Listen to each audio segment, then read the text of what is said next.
텍사스의 디킨슨에서 여름밤의 초열에는 8세 소녀가 침실로 발을 디딘 채 기이한 고요함이 감돌았다. 그녀의 순진한 발소리가 조용히 울려 퍼졌다. 그녀는 이 보통으로 보이는 행동이 그녀를 평생 동안 괴롭히게 할 악몽에 빠뜨릴 줄 몰랐다. 8살 소녀 제니퍼 슈웨튼, 최근 학교를 마친 상태였다. 그녀는 홀로 자녀의 행복과 안녕을 보장하기 위해 최선을 다하는 어머니 일라인과 함께 살았다. 엘레인은 가족을 지원하고 제니퍼에게 즐거운 어린 시절을 제공하기 위해 여러 직장에서 일했다. 그런 사랑과 보살핌에 둘러싸인 채 제니퍼는 활기차고 밝은 아이로 자라나며 열정적으로 학습을 받았으며 예리한 지성과 호기심을 나타냈다. 2009년 8월 9일 어머니와 딸이 같은 방에서 잠을 자고 있었다. 제니퍼는 침대에서 뒹굴거리며 자다가 어머니를 차는 등 행동을 했는데 그로 인해 어머니는 잠이 들기 어려웠다. 이상하게도 새벽 2시 30분에 엘레인이 깨어나서 일찍 일어나야 해서 제니퍼에게 밤을 다시 자기 위해 자신의 방으로 돌아가라고 부탁했다. 당연히 제니퍼는 어머니에게 "엄마, 나는 당신을 사랑하기 때문에 오늘 밤 내 방에서 잘게요 라고 답했고 자신의 방으로 갔다. 엘레인은 나중에 이 결정을 오랫동안 후회하지만 그 순간에는 그 후의 일을 알 수 없었다. 다음 날 아침 엘레인은 제니퍼가 없어진 것을 발견했다. 깨우러 갔을 때 주차장을 향한 창문이 완전히 열려 있었다. 엘레인은 즉시 911에 전화했다. 경찰이 도착하자 그녀는 제니퍼가 자신의 방으로 들어간 후에 소음이나 비명을 듣지 못했다고 전했다.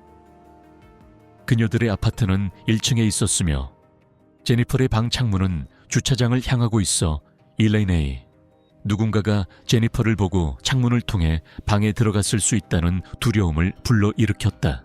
엘레인은 그들의 아파트가 그녀와 그녀의 어린 딸에게 이상적인 생활 상황은 아니었지만 그 당시에는 그들이 감당할 수 있는 최선의 선택이었다. 그럼에도 불구하고 엘레인의 부모는 그녀와 그들의 손녀를 새로운 거주지로 돕기로 결정했다. 제니퍼와 그녀의 어머니는 몇 달 후에 거기로 이사할 예정이었으며 제니퍼가 실종되기 하루 전에 거기에 있었다. 그들은 정원에서 일하고 있었는데 그곳에서 제니퍼가 모기에 물렸고 그로 인해 그녀는 그 밤에 평온하게 잠을 잘 수 없었다. 딸이 실종된 후 엘레인은 심려에 빠졌다. 그녀는 제니퍼가 그녀가 가진 모든 것이었고 제니퍼를 돌려달라고 호소했다. 경찰은 그녀를 찾기 위해 헌신적으로 노력했다. 다행히도 엘레인은 뉴스를 기다리지 않아도 되었다. 동일한 날 오후 6시 30분경 경찰은 자녀들이 들판에서 놀다가 우연히 무언가를 발견한 부모로부터 전화를 받았다. 그들은 놀라서 그것이 한 소녀의 시체임을 깨달았다. 경찰이 현장에 도착하자 8세 소녀 제니퍼 슈엣의 시신이 집에서 5km 떨어진 들판 중앙에 누워 있었다. 제니퍼의 상태는 심각했다. 그녀의 목이 귀에서 귀까지 베어 있었다. 제니퍼의 주요 생명을 위협하는 부상은 목에 입은 상처로 많은 피를 잃어 매우 창백하고 약해졌다. 제니퍼가 응급실에 도착했을 때 그녀는 매우 창백하고 개미에 물린 흔적이 있으며 등에 긁힌 상처가 있는 비교적 작은 8세 소녀였다. 그녀는 목에 입은 상처로 인해 어떤 소리도 낼 수 없었다. 다행히도 수술 후에 제니퍼의 상태가 안정되었으며 출혈이 멈췄습니다. 수술 후 의식을 회복한 후 그녀의 행동이 갑자기 변했다. 그녀는 모든 남성을 두려워했다는 것이 밝혀졌다. 게다가 디킨슨 경찰서는 그녀의 병실을 지키기 위해 전체 팀을 파견했다. 이 기간 동안 제니퍼는 계속된 공황 상태에 있었다. 그녀는 심지를 접근하려고 할 때 의사를 배친 적도 있었다. 엘레인은 딸을 안심시키려고 노력했고 이들 모든 사람들이 그녀를 돌보고 돕기 위해 여기 있다고 설명했다. 그러나 제니퍼는 아무도 믿지 않았다. 그녀가 마침내 그 밤에 일어난 일을 드러내면서 그녀의 행동이 더욱 이해되었다. 제니퍼는 어떤 정보도 얻기 위해 조사관에게 직접 알릴 수 없었다. 형사들은 그녀에게 공책과 여러 개의 펜을 주었고 질문에 서면으로 답하도록 요청했다. 남성을 두려워하는 제니퍼는 자신의 어머니에게 메모를 써서 그것을 경찰관에게 전달했다. 제니퍼의 답변은 놀랍도록 정확했으며 사건을 정확히 구체화했다. 8세에 불과한 그녀는 그녀의 나이에 비해 주목할 만한 지능을 나타냈다. 그녀는 방으로 들어가서 불을 켜고 책을 들어 읽기 시작했는데 그것이 자기를 도울 것이라는 희망을 품고 있었다. 그리고 그것이 그녀를 도와주었다. 제니퍼는 잠들었다. 그녀가 알게 된 다음 일은 낯선 사람이 그녀를 집 밖으로 나르고 있었다. 이후 그는 제니퍼를 차 안에 넣고 잠복 경찰관이라고 주장했다. 그녀는 나중에 고백했다. 즉시 뭔가가 잘못되었다고 느꼈다고 말이다. 주위를 둘러보자 그녀는 주차장에 어머니의 차를 보았기 때문에 그들이 어디로 가고 왜 가는지 헷갈렸다. 한편으로는 그녀는 경찰이 착한 사람들이라는 것을 알고 있었지만 다른 한편으로는 어머니가 그녀에게 낯선 사람을 믿지 말라고 가르쳤다.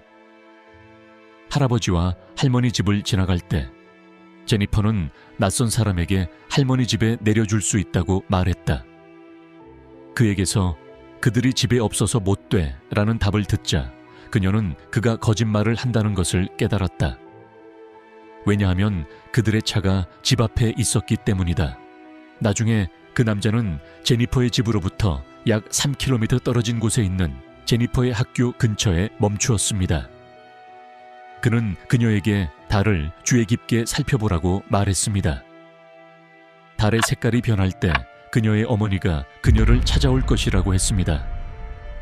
5분이 지나고 그 낯선 사람이 말했습니다. 내 엄마는 오지 않아. 그러니 우리는 더 나아가야 해. 그들은 몇 블록 더 달려서 낯선 사람이 차를 멈추는 막다른 길에 이르렀습니다. 제니퍼는 한 번 더 그가 진짜 경찰인지 확인하려고 했습니다. 제니퍼는 그것을 찾으려고 돌아섰고 그 순간 의심스러운 경찰이 그녀의 속옷을 벗었습니다. 제니퍼는 자신이 낯선 사람의 손에 얼마나 오랜 시간 동안 있었는지 확신하지 못합니다. 왜냐하면 그녀는 의식을 잃었습니다. 그는 그녀의 발을 놓고 들어가 버렸다. 제니퍼는 그가 멀어지는 소리만 들었고 그러다 그녀는 그의 차문이 내리는 소리를 듣고 그가 달아나는 소리를 들었다. 제니퍼의 실종 시간이 정확하지 않기 때문에 그녀가 밭에 누워 있었던 시간이 12시간에서 14시간으로 추정된다. 해가 질 때 그녀는 근처를 지나가는 차량에 불빛을 보았습니다. 그녀는 아이들의 목소리도 들었고 개가 주인의 주의를 끌려는 듯이 여러 번 다가왔지만 주인은 오지 않았습니다. 그동안 그녀는 불개미에 물려 의식을 유지하는 데 도움이 되었습니다.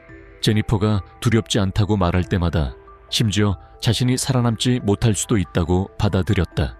그러나 갑자기 근처에서 아이들의 목소리를 듣고 그 순간 무언가가 그녀의 다리를 치렀습니다. 제니퍼가 다음으로 의식을 회복한 때에 그녀는 경찰관이 반복하는 소리를 들었습니다.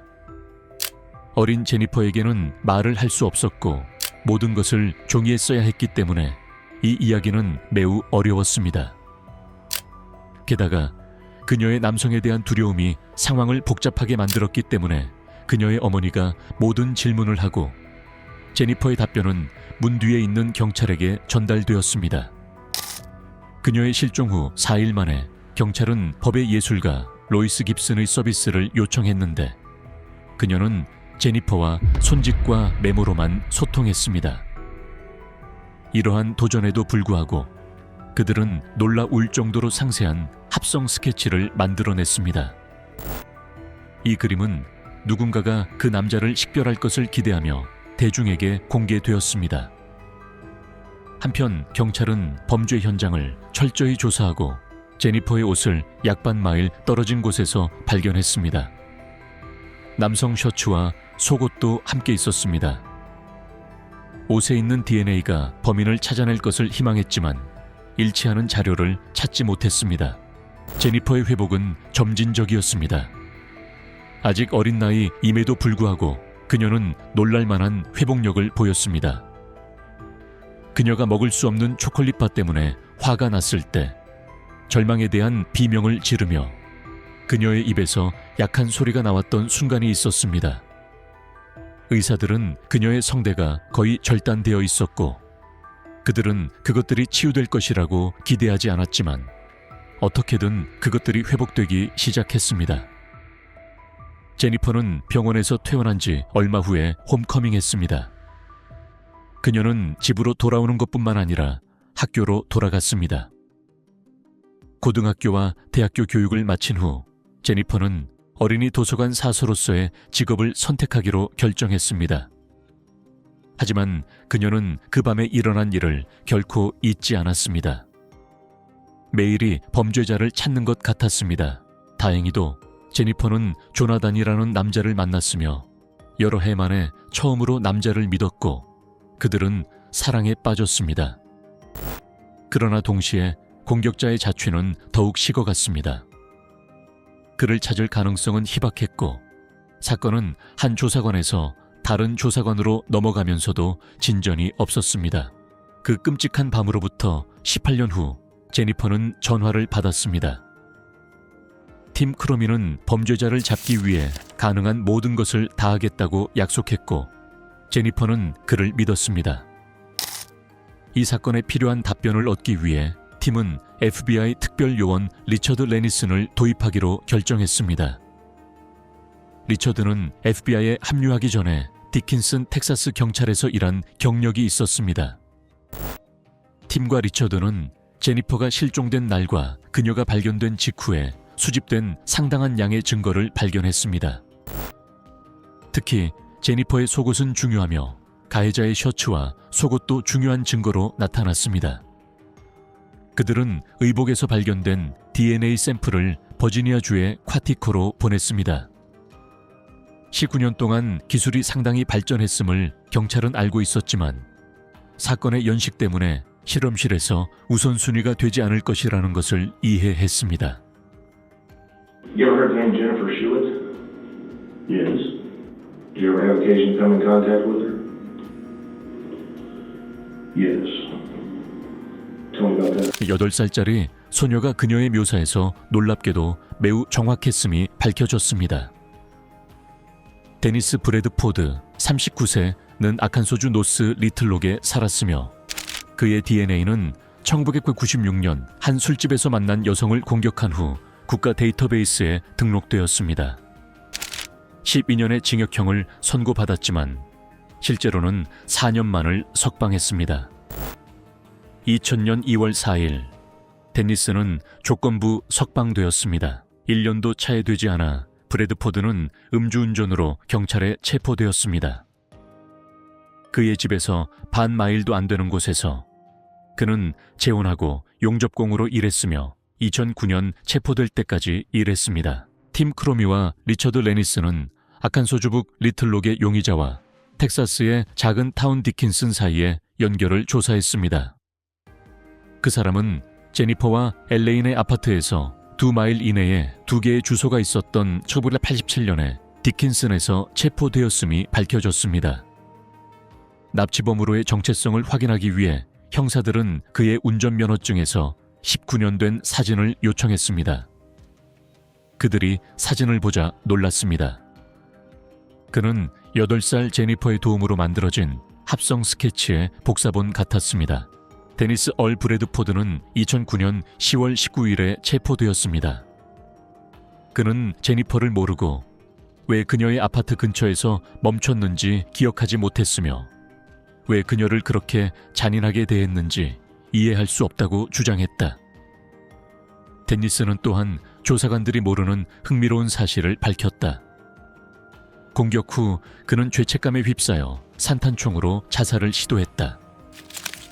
이후 그는 정신과 병동에 입원했는데 그곳이 아직 제니퍼가 있는 같은 병원이었다. 심지어 그때에도 그는 그녀와 너무 가까이 있었다. 조사 과정 직후 형사들은 19년 동안 수배했던 범죄자가 체포된 것을 제니퍼에게 알렸다.